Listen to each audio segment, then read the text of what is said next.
والذين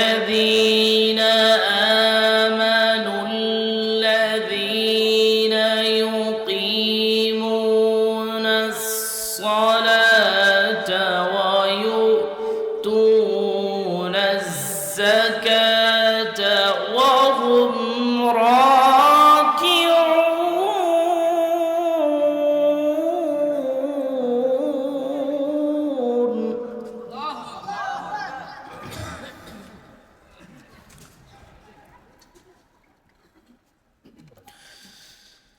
ومن يتول الله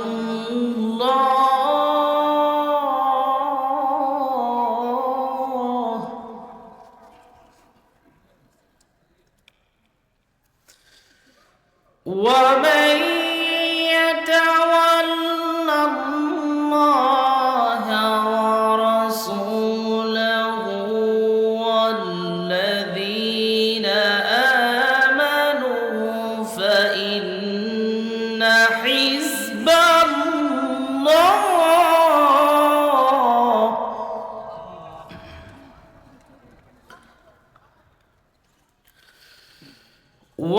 والذين آمنوا فإن حزب الله هم الغالبون.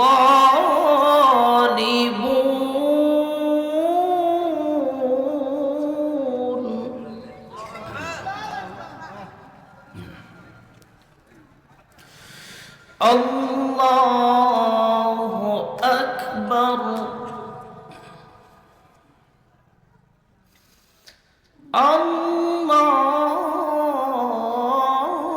الله أكبر لا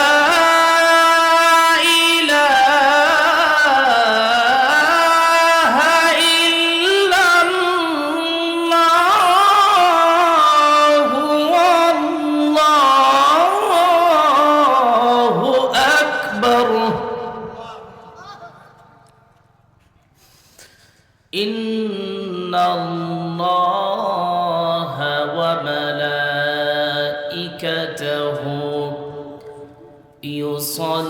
يصلون على النبي يا أيها الذين آمنوا صلوا عليه وسلموا تسليما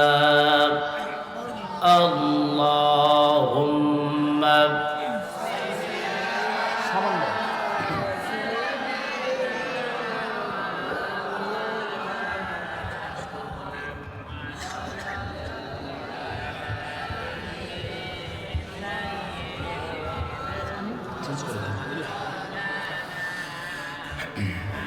নবীর প্রতি আমাদের প্রেম আছে না নাই?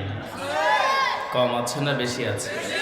যদি বেশি থাকে একটু বেশি আওয়াজ দিয়ে মুহাব্বতে সবাই বলি আল্লাহুম্মা সাল্লি আলা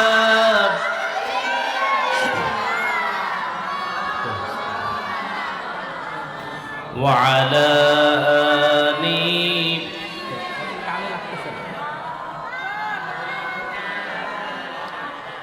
জীবনে কখনো তুমি মিথ্যা বলোনি, তাই তো তোমায় পেতে কাঁদে ধরণী, কাঁদে ধরণী। তোমারি মতো নেতা পেতে পৃথিবী আকুল হে রাসূল, হে রাসূল আল্লাহুম্মা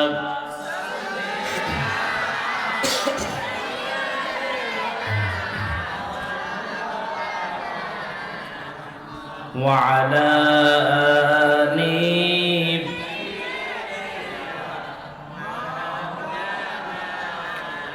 সবাই বলি বালাগাল উলা বিকামালিহি كشف الدجى بجماله حصنت جميع خصاله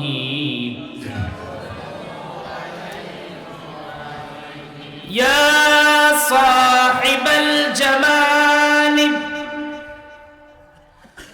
ويا سيد البشر من وجهك المنير لقد نور القمر بلاغ العلا بكماله كشف الدجى بجماله حصنت جميع خصاله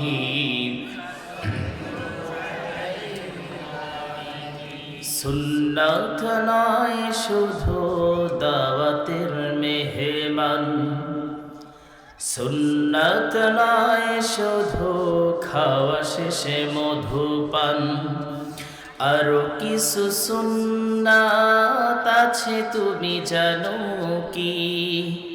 জানলেও জীবনে কখনো তা মানো কি? সুন্নাত শুধু নয় মাজলুম সহায়ক, সুন্নাত প্রয়োজনে জালিমের প্রতিরোধ, সুন্নাত শুধু নয় নির্জন ধ্যানে যাওয়া, আর সুন্নাত হলো পাথরের আঘাত খাওয়া। মোহাব্বতে তার সুদিনের সাথী তুমি, দুর্দিনেও তার পাশে থাকো কি? আরো কিছু সুন্নাত আছে তুমি জানো কি? জানলেও জীবনে কখনো তা মানো কি? সুন্নাত কোরআনে সমাজ বিনির্মাণে বৈরী সকল পথ মারিয়ে চলা, সুন্নাত দাওয়াতে দিনের পাশাপাশি ইসলাম রক্ষায় হাতে তলোয়ার তোলা। সুন্নাত শুধু নয় নমনীয় আলাপন, সুন্নাত প্রয়োজনে হুঙ্কার গর্জন, সুন্নাত শুধু চড়াতে যাওয়া, আরো সুন্নাত হলো রাষ্ট্রনায়ক হওয়া। মোহাব্বতে তার খালিদ মোরানি আবু বকরের মতো পাশে থাকো কি? আরো কিছু সুন্নাত আছে তুমি জানো কি? জানলেও জীবনে কখনো তা মানো কি? আলহামদুলিল্লাহ।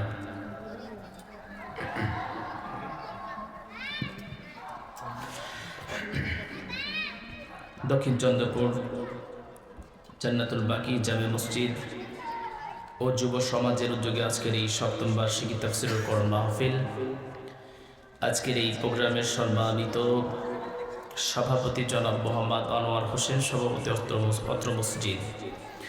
আজকের এই প্রোগ্রামে অনেকেই কথা বলেছেন হযরত মাওলানা মোহাম্মদ ফিরোজ আলম সাহেব, কথা বলেছেন হযরত মাওলানা মুফতি জাবের হোসেন সাহেব,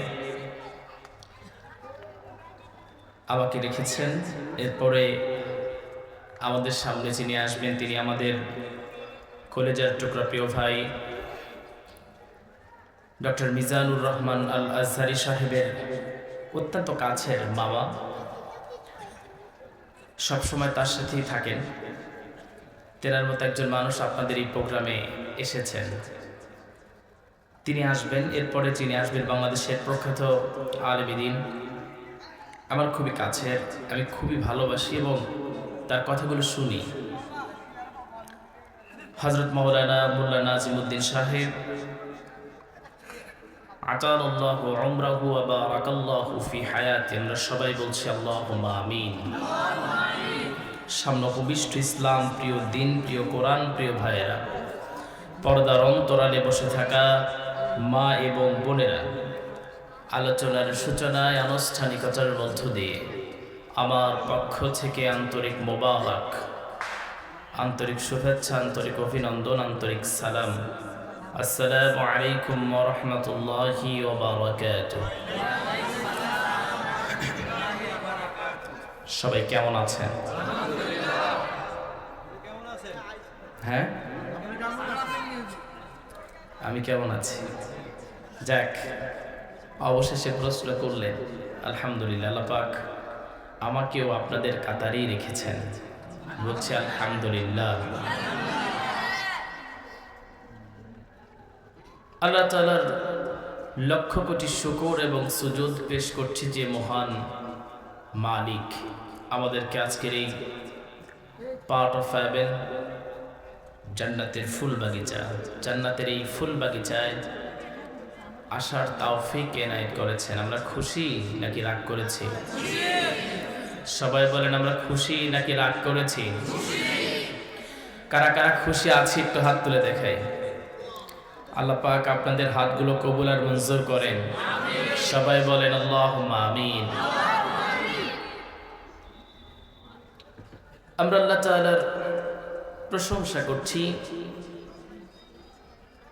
যে মহান মালিক আমাদেরকে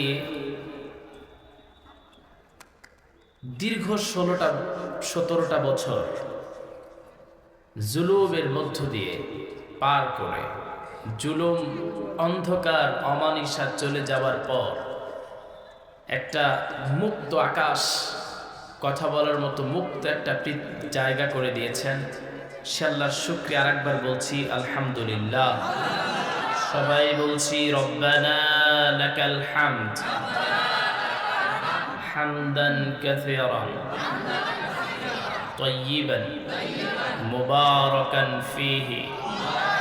সবাই বলেন, আমরা প্রশংসা করেছি কার? যতদিন বেঁচে আছি প্রশংসা করব কার? আল্লাহ তাআলার। ইনশাআল্লাহ। সুবহানাল্লাহি বিহামদিহি আদাদা খালকি ওয়া রিদা নাফসি ওয়া জিনাতি আরশি ওয়া মিদাদা কালিমাতি। এই গুরুত্বপূর্ণ আমলটা খুতবাতে জুলফিকারের ভিতরে আল্লামা জুলফিকার আহমদ নকশবন্দি রাহিমাহুল্লাহ তিনি লিখেছেন, নবীজি সাল্লাল্লাহু আলাইহি ওয়াসাল্লামের একজন স্ত্রী ছিলেন যার নাম ছিল জুরাইরিয়া রাদিয়াল্লাহু তাআলা আনহা। নবীজি সাল্লাল্লাহু আলাইহি ওয়াসাল্লাম তিনি যখন নামাজ, তাহাজ্জুদের নামাজের জন্য দাঁড়াতেন, সেই তাহাজ্জুদের নামাজের সময় থেকে, নবীজির সেই সময় থেকে তখনও তিনি জুড়তেন নামাজের জন্য। নামাজে ওঠার পর, তিনি নামাজে দাঁড়ানোর পর নবীজি যতক্ষণ তাহাজ্জুদের নামাজ আদায় করতেন, ততক্ষণ ফজরের আযান দূর মসজিদ থেকে ভেসে না আসতো। যতটুকু সময় ততটুকু নবীজি তাহাজ্জুদের নামাজ তিনি আদায় করতেন। ঠিক জুরাইরিয়া রাদিয়াল্লাহু তাআলা আনহা তিনিও নামাজ আদায় করতেন। নবীজি যখন মসজিদে, যখন ফজরের নামাজের জন্য যখন চলে যেতেন, তখন জুরাইরিয়া রাদিয়াল্লাহু তাআলা আনহা তখনও তিনি নামাজের মুসল্লায় তিনি পড়ে পড়ে থাকতেন। নবীজি ফজরের নামাজ শেষ করার পর সাহাবায়ে কেরামের দিকে নবীজির অভ্যাস অনুযায়ী তিনি ঘুরে বসতেন। খুবই সংক্ষিপ্ত সময় রাসূল কিছু বয়ান করতেন। সেই বয়ানগুলো করার পর নবীজি সাল্লাল্লাহু আলাইহি ওয়াসাল্লাম তিনি বয়ান করার পর তিনি যখন বাসায় ফিরতেন, যখন সূর্য উদয় হয়ে যেত, তখন তিনি বাসায় ফিরতেন। বাসায় ফিরে দেখতে পেতেন নবীজির প্রিয়তমা স্ত্রী জুরাইরিয়া রাদিয়াল্লাহু তাআলা আনহা তখনও তিনি জায়নামাজের মুসল্লায় তিনি পড়ে আছেন। নবীজি সাল্লাল্লাহু আলাইহি ওয়াসাল্লাম ডেকে বললেন, জুরাইরিয়া, কি এমন আমল তুমি করো? নবীজির প্রিয়তমা স্ত্রী ডেকে বলে, ইয়া রাসূলুল্লাহ, আমি ওই জাহান্নামের আগুনকে সবচেয়ে বেশি ভয় পাই। নবীজি, এই জন্য আমি জায়নামাজের মুসল্লায় বসে বসে আল্লাহর জিকিরে নিমগ্ন। আমি আমার ওই রবকে সন্তুষ্ট করতে চাই। যেই রবকে সন্তুষ্ট যদি আমি যদি করতে পারি, তাহলে দুনিয়া এবং আখিরাত আমার জন্য সুন্দর হয়ে যাবে। নবীজি বললেন, এত লম্বা সময় দেওয়ার কোনো প্রয়োজন নাই, তোমাকে একটা আমল আমি শিখিয়ে দিচ্ছি। এই আমল যদি তুমি করো, দিনে যদি একবার যদি করো, সকালে যদি একবার করো, সন্ধ্যায় যদি একবার করো, ভোরে যদি একবার করো, তাহলে সন্ধ্যা পর্যন্ত, সন্ধ্যা থেকে আবার ফজর পর্যন্ত আসমান এবং জমিনের যত ফাঁকা অংশ আছে, সকল ফাঁকা অংশগুলো আল্লাহ পাক নেকি দিয়ে পরিপূর্ণ করে দিবে। আমার ভাইরা, আমার বন্ধুগণ,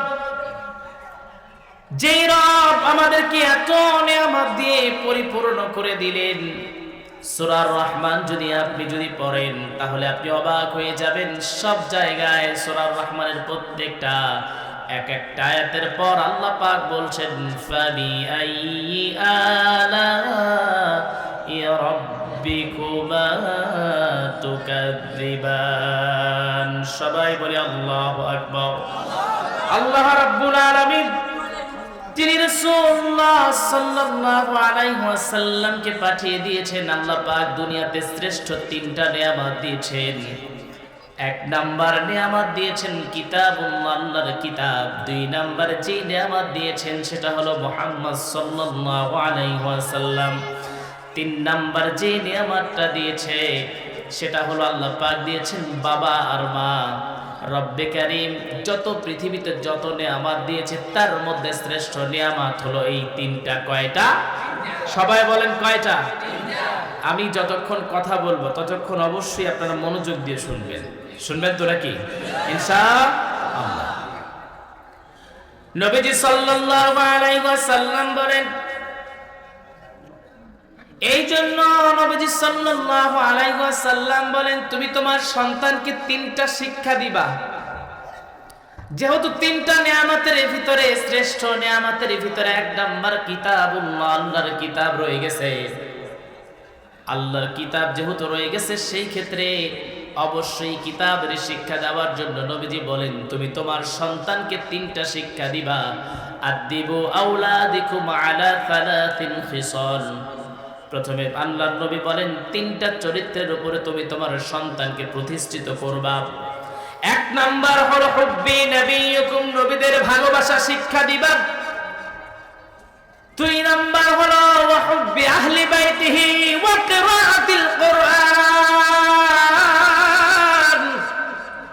দুই নাম্বার শিক্ষা দিবা নবীদের যে আহলে পরিবার আছে, আহলে বায়াত যারা আছে, তাদের সম্পর্কে সুধারণা দিবা, ভালোবাসা শিক্ষা দিবা। ওয়া কিরাআতিল কুরআন, কোরআন শিক্ষা দিবা। নবীজি যেই তিনটা কথা বলেছেন, এই তিনটা শিক্ষা যদি, তিনটা চরিত্র যদি কোনো বাবার মা কোনো সন্তানকে যদি দিতে পারে, আল্লাহর কসম করে বলছি শোনেন, সেই সন্তান কখনো ইয়াবাখোর হতে পারে না, গাঁজাখোর হতে পারে না, ফেন্সিডিলখোর হতে পারে না, কোরআনের মাহফিল বন্ধ করতে পারে না, সর্বোপরি মা আর বাবাকে বৃদ্ধাশ্রমে রাখতে পারে না। ঠিক কিনা? একটু সবাই জবান খুলে বলবেন, এখন বলেন, কোরআন থেকে আমরা কাছে নাকি দূরে? দূরে? কাছে? সত্যি? তো ভুল বললেন। কাছে? আবার বলেন। না, কাছে না, দূরে। আমার ভাইরা, আমার বন্ধুগণ, কোরআন থেকে আপনি কেমন করে কাছে আসলেন বলেন? এই কোরআন দিয়ে নবীজি সাল্লাল্লাহু আলাইহি ওয়াসাল্লাম রাষ্ট্র পরিচালিত করেছেন, পরিচালনা করেছেন। কিন্তু যখন আপনাদের বলা হয় সুললিত কণ্ঠে কোরআন তেলাওয়াত শোনানো হবে, কোনটা ঠিক আছে হুজুর, খুবই ভালো। যখন বলা হবে কোরআন তেলাওয়াত মসজিদে লম্বা তেলাওয়াত হুজুর করবে, খুবই সুন্দর, কোরআনের কথাগুলো শুনবেন, খুবই সুন্দর। কিন্তু যখন আপনাকে বলা হবে এই কোরআন দিয়ে সমাজ চলবে, কোরআন দিয়ে রাষ্ট্র চলবে, কোরআন দিয়ে পুরো বাংলাদেশ চলবে, তখন বলবেন হুজুর রাজনৈতিক কথা কেন বলেন? ঠিক কিনা? সবাই কোন ঠিক কিনা? আমার ভাইয়েরা, ধর্ম আর রাজনীতিকে আমরা পৃথক করে ফেলেছি, পৃথক। কিন্তু ইসলাম কি রাজনীতির বাহিরে? সবাই বলেন তো, রাজনীতির বাহিরে? গত বছর আপনাদের এখানে কথা বলেছিলাম, আপনারা যেভাবে কথা বলেছিলেন, আজকে আপনাদের সেই রকম গলার আওয়াজ পাচ্ছি না। আপনাদের গলার স্বর কি বন্যায় সে নিয়ে চলে গেছে? চলে গেছে? এই যে রাতের অন্ধকারে বন্যার পানি ছেড়ে দিয়ে কুমিল্লা, ফেনী, নোয়াখালীর ভাইদেরকে যে জুলুমটা করা হলো, এটা আমি তো মনে করি আপনাদের উপর একটা আল্লাহ পাকের পক্ষ থেকে পরীক্ষা। সবাই বলেন ঠিক কিনা? কিন্তু যারা এই কাজ করেছে তারা আমাদের এই বাংলাদেশের ক্ষতি করতে চেয়েছিল, কিন্তু ক্ষতি করতে পারে নাই। আপনারা জেনে অবাক হবেন, এখনো আপনার চাঁপাইনবাবগঞ্জের শিবগঞ্জ, ওই জায়গায় শিবগঞ্জ উপজেলায় বর্ডারে ইন্ডিয়ার লোকজন, ইন্ডিয়ার বিএসএফ, তারা বাংলাদেশিদের মধ্যে আমাদের দেশের জায়গাকে তারা অতিক্রম করে তারা মাঝে মাঝে চলে আসছে এবং কিছু কিছু জায়গায় তারা তাঁবু গাড়ার চেষ্টা করছে। কিন্তু বাংলাদেশের জনগণ এইগুলোকে ভয় পায় না, বাংলাদেশের মানুষ এইগুলোকে ভয় পায় না। বাংলাদেশের মানুষেরা জানে কিভাবে গরুর মূত্রখোরটা সাইজ করতে হয়, বাঙালিটা খুবই ভালোভাবে জানে। সবাই বলেন ঠিক কিনা? আজ বাদে কাল ইন্ডিয়ার সঙ্গে যদি যুদ্ধ হয়, আমি তো মনে করি মুসলমানরাই বিজয় হবে ইনশাআল্লাহ।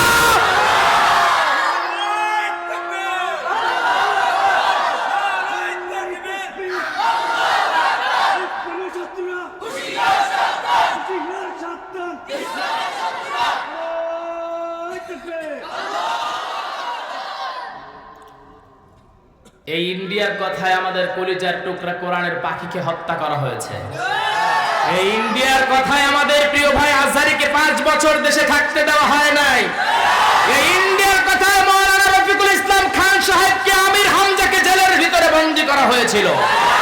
এই ইন্ডিয়াকে আমরা দেখে নিব একদিন ইনশাআল্লাহ। আল্লাহ পাক কবুল আর মঞ্জুর করেন ইনশাআল্লাহ। সবাই বলেন আল্লাহুম্মা আমিন। আপনাদের কষ্ট হচ্ছে? খারাপ লাগতেছে? আমার ভাইরা, আমার বন্ধুগণ, রব্বে কারীম এই জন্য সুন্দর করে বান্দাদেরকে জানিয়ে দিয়ে বলছেন, বান্দারা শোনো, তোমরা তখনই ঈমানে পরিপূর্ণ হয়ে যাবা যখন তোমরা তাদেরকে বন্ধু হিসাবে গ্রহণ করে নিবা। আল্লাহ পাক সুন্দর করে বলছেন, আমি এমন একটা আয়াত তেলাওয়াত করেছি, আল্লাহ পাক বলছেন, ইন্নামা ওয়ালিয়ুকুমুল্লাহু ওয়া রাসূলুহু ওয়াল্লাযীনা আমানুল্লাযীনা ইউকিমুনাস সালাত ওয়া ইউতুনাজ যাকাতা ওয়া হুম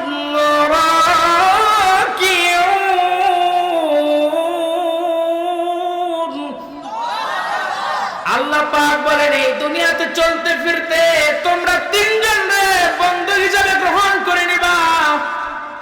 3 জনকে বন্ধু হিসাবে গ্রহণ করার কথা বলছেন কে? বলেন কে? 3 জনকে তোমরা বন্ধু হিসাবে অ্যাকসেপ্ট করে নিবা। 3 জনকে তোমরা বন্ধু হিসাবে গ্রহণ করে নিবা।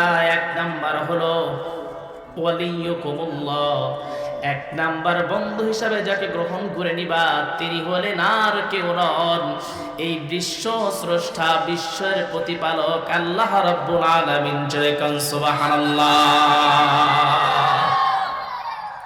আমার ভাইরা, আমার বন্ধুগণ, রব্বি কারীম দেখেন সুন্দর করে বলছেন, যারা আমি আল্লাহ পাককে অভিভাবক হিসাবে, বন্ধু হিসাবে যারা গ্রহণ করে নিবে। মনোযোগ আছে তো আপনাদের? আল্লাহ পাক বলছেন যারা আমাকে, যারা অভিভাবক হিসাবে যারা গ্রহণ করে নিবে, আল্লাহ পাক বলছেন তাদের উপরে আমার একটা দায়িত্ব অর্পিত হয়ে যায়। আল্লাহু ওয়ালিয়ুল্লাযীনা আমানু ইউখরিজুহুম মিনাজ যুলুমাতি ইলান নূর। সবাই বলি আল্লাহু আকবার। আল্লাহ পাক বলেন, যখন তোমরা আমি আল্লাহকে বন্ধু হিসাবে গ্রহণ করে নিবা, তখন আমার একটা দায়িত্ব আমার উপর অর্পণ হয়ে যায়।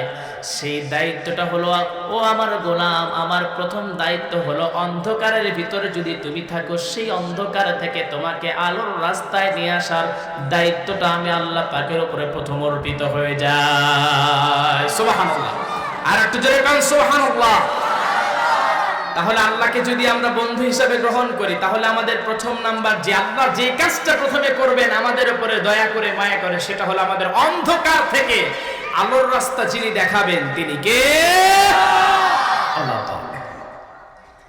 আবার ভাইরা অনেকেই মনে করেন এই অন্ধকার বলতে শুধু মনে করেন যে রাতের অন্ধকার, মাটি খনন করলে যে অন্ধকার।